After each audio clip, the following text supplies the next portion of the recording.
Hello Singletons! Welcome to my channel. Today I want to talk about Cube, and especially about drafting with fewer than 8 players. Because sometimes you really want a cube, but you just don't have enough people to draft. So I want to start with a few versions for drafting with 2 players, because that's like the minimum you need.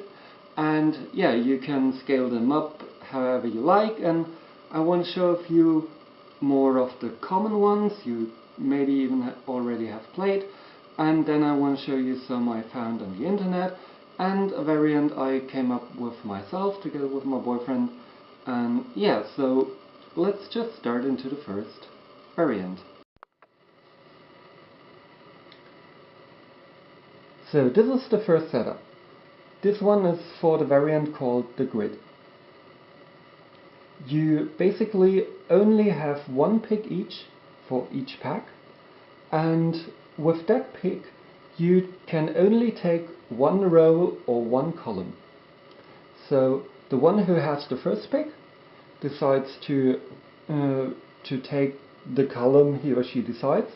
So in this example I will take the middle row because it's blue and it has good cards.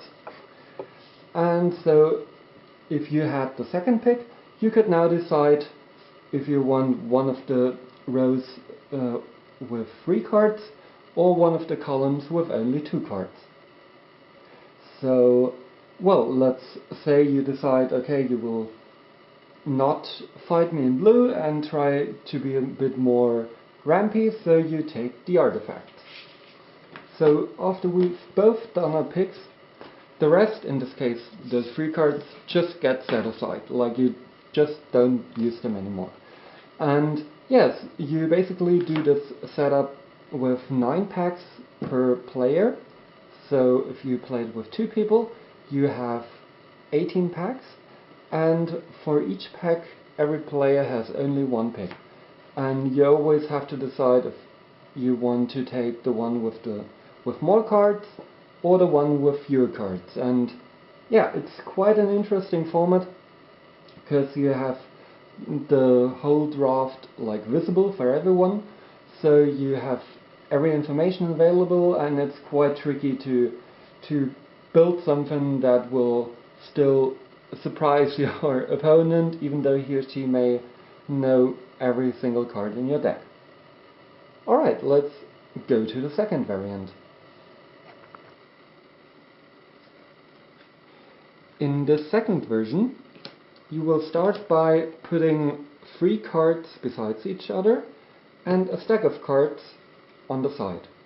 And the one who has the first pick takes a look at the first pile, and then he or she may decide to either put it back, in that case another card gets stacked on top of that card, and then you move to the second pile. And again, you may decide if you keep it or if you want to go on. So if you go on, you put a card there, look at this pile, you also put a card there, and if you didn't want any of the 3 piles, you will just get 1 card from the big stack. So after I had my first pick, my opponent now gets to have a go at that.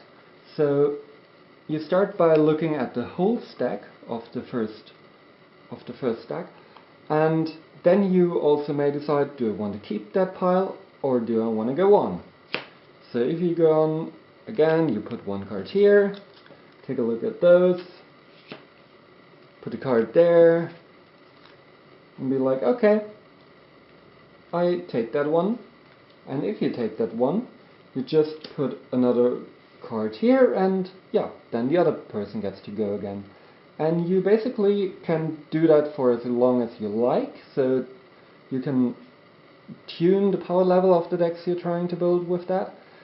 But I would recommend using something like 100 cards. That's usually what I use.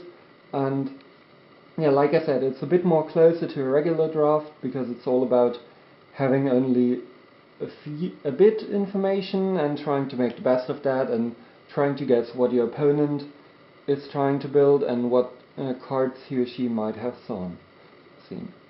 So yeah, let's go on to the next version of drafting. So this draft is all about mind games and decisions and trying to read your opponent. So this is what we like to call the fact or fiction draft, because you basically do the same like you do with fact or fiction. You have a number of cards and you can divide them however you like, and then a player gets to choose which cards he or she likes. So we usually do that with 8 cards, but the number of cards can vary. Like I did do it with odd numbers, but I found that 8 is what I like most, because it still gets you a bit quicker through the whole process and doesn't take as long as if you do it with 5 cards.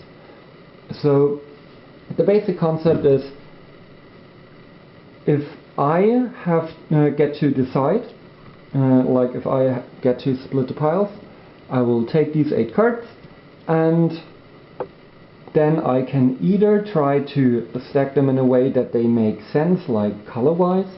For example,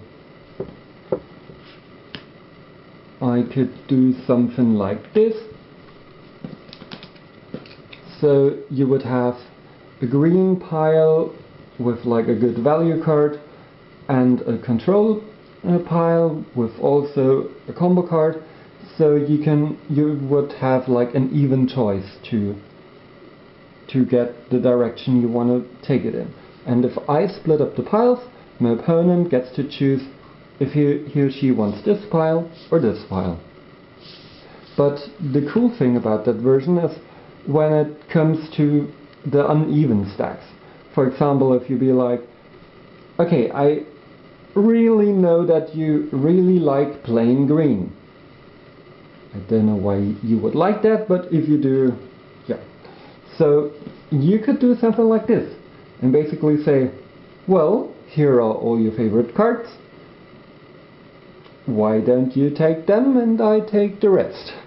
And yeah, you can do stuff like that. And if you have a soul ring, for example, sometimes piles can end up like 1 soul ring and 7 cards, or 1 soul ring, a random card and 6 cards, and so on and so forth.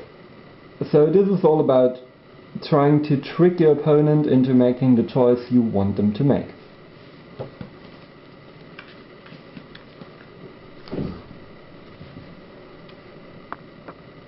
So, since it took a lot longer to explain those 3 variants to draft with 2 people, I thought I would just end this video right here, and I'm gonna explain you the version I came up with myself together with my boyfriend in another video, to get a bit more time on explaining that, because I didn't really feel like that came across well. So yeah, see you in the next video, and up until then, keep it Singleton.